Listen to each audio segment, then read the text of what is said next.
A paz do Senhor Jesus, família, bom dia. Passando aqui para deixar uma palavra para o nosso coração, a nossa vida, nesse domingo abençoado. Mateus, no capítulo 14, né? A partir do verso 12, a Bíblia vai dizer que João Batista havia sido decapitado e seus discípulos recolhem o corpo, o sepultam, em seguida vai falar com Jesus. E Jesus, ao saber, né, dessa notícia, ele vai para um lugar deserto, né? E a multidão, ao saber que ele foi para esse lugar, eles saem da cidade e vão até esse lugar seguindo a pé. Jesus, ao chegar no lugar, ele olha e vê uma grande multidão.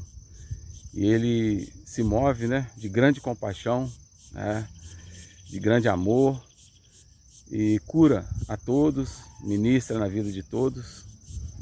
E aqui a gente já tira um ensinamento para nós, né, para nossa vida. O primeiro deles é quando Jesus recebe uma notícia, não é uma pessoa qualquer que faleceu, que morreu, foi decapitada. É o precursor dele, aquele que veio abrir o caminho, veio anunciar a vinda dele. E ele recebe a notícia e vai para um lugar. E quando ele chega a esse lugar, ele depara com uma grande multidão. E movido de grande compaixão, ele atende a todos, cura a todos. A primeira coisa que a gente aprende nesse texto é que não é a adversidade, não é a tristeza, a angústia, não é as notícias que a gente recebe que vão nos parar. Isso não é motivo para que a gente não deixe de continuar caminhando, que a gente consiga romper. Existe uma multidão que anseia por conhecer Jesus, existe uma multidão que precisa ouvir a palavra, que precisa ser alcançada. E às vezes as adversidades da vida, as tribulações tentam nos parar. Jesus, ele foi adiante, ele foi para o outro lado, e quando ele viu essa multidão, ele ministrou no coração de todos. Deus está falando conosco nessa manhã que existe um povo que precisa conhecer Jesus, que precisa ser salvo, curado, restaurado, restituído, liberto.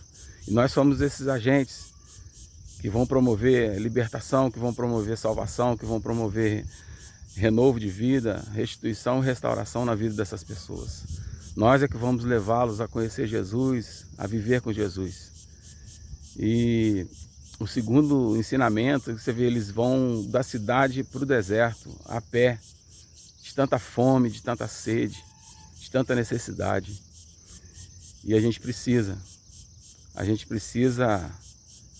dar sequência, a gente precisa caminhar. Não é qualquer coisa que vai nos parar, não é qualquer coisa que vai nos tirar do propósito de Deus. E um outro fato também que acontece é que depois de todo dia, os discípulos chegam até Jesus e falam: dispensa a multidão para que eles possam comprar comida pelos vilarejos. E Jesus fala para eles, fala para nós: a multidão não precisa ir embora, vou dar vocês mesmos de comer a eles. E aí um dos discípulos, se não me falha a memória, André, acha um menino que tem dentro do seu alforje 5 pães e 2 peixinhos. E o que isso traz de ensinamento para nós? Jesus, ele pega aquele pão, peixe, consagra ao Senhor e alimenta toda a multidão. Aquele menino trazia na bolsinha dele, no alforje, 5 pães e 2 peixinhos. A multidão está sedenta. E o que a gente tem carregado no nosso alforje, né? Será que a gente tem pão? Será que a gente... O que carrega dentro do alforje quando vai trabalhar, quando vai estudar, quando vai caminhar, quando vai fazer algo? A gente precisa carregar pão.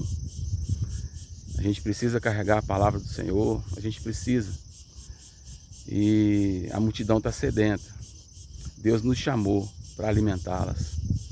Nós temos o pão da vida, nós temos o amor dele, nós temos a vida dele e a gente precisa compartilhar essa vida com as pessoas. Fica com essa palavra, medita nela e não deixe que nada pare a tua caminhada, nada pare o teu chamado, nem as angústias, nem as tristezas, nem as tribulações. Confia no Senhor, acredita, Deus ele está contigo, Ele que te sustenta, é Ele que faz todas as coisas. A gente só precisa ter um coração disponível, ensinável e disposição para caminhar. Amém, queridos? Que a paz do Senhor Jesus seja com cada um nesta manhã. Uma semana de vitória para cada um de nós, com muita presença de Deus. Amém? A paz do Senhor Jesus a todos.